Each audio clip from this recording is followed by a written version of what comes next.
all the places in New York is in the Bronx. And you should have seen, I don't know if you have seen that site. It's no brick house, just like a jail or the residential school with a chain link fence around it, barbed wires up on top, and a security guard sitting on the inside with the padlock this big.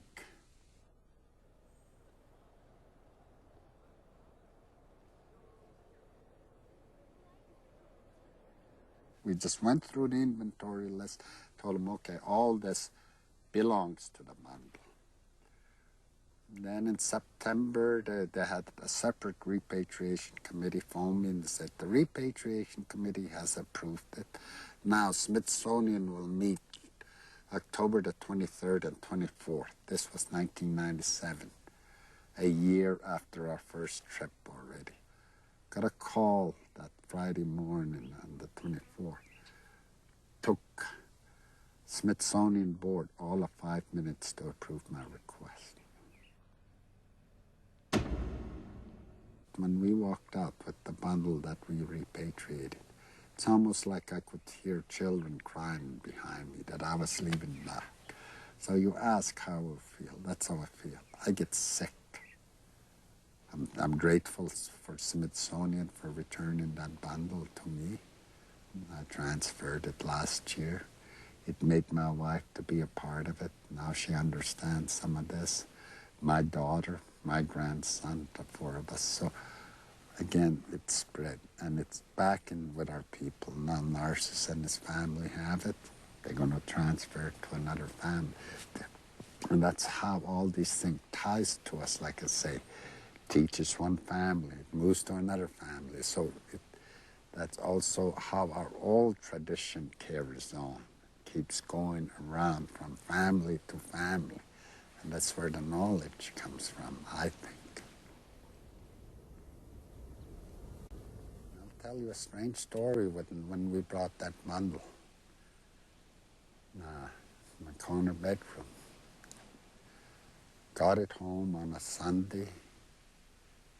That Monday, I had my wife and family painted for it so it could stay there. It hangs over at the head of the bed on the wall. After I had it home for about 3 weeks or so, go to bed, and my wife felt the same thing, and it felt like somebody would leave our bedroom and walk out the door. It scared us. It scared me, that spirit. I didn't know what it was doing. So one night, I said to you, son of a gun, I'm going to catch whoever you are. And as it left our bedroom, I jumped out of bed and I raced after. I could hear the door slam, open and slam shut, but I didn't see it open. And I went out. Then I knew it was the bundle. It was the spirit of the bundle coming out and looking at home, where he come from, happy to be home. So that's, again, I talked to it, I said, stay up, visit. I'll transfer you, promise you, you'll go to another home so you can visit all your people that you haven't seen since September 1924. When we do get eventually a museum, then we would go after those clothing and, weaponry and so forth that's in these museums. But we look for ceremonial items first.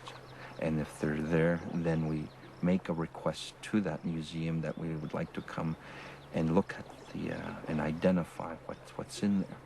And more often than not, what they have in their possessions, they don't know what's in there, even though they're cataloged, but they're misidentified, because the collectors themselves didn't fully appreciate the contents of what was in there. So our elders would come in and then we put them together and place them properly. And each museum is different. Some of them have been very cooperative, and then you end up leaving there with friendships that you establish, because who we are is about relations. And in other cases, it's been very difficult. One time we're going to come out from the center teepee with the society, and I was holding my staff. And they say that history simultaneously occurs with the present.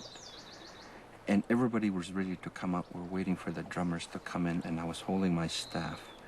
And it really hit me that this is the past happening now. How far back does not matter to us in our language, but it goes back a long way, and I'm a part of it. And that was wonderful.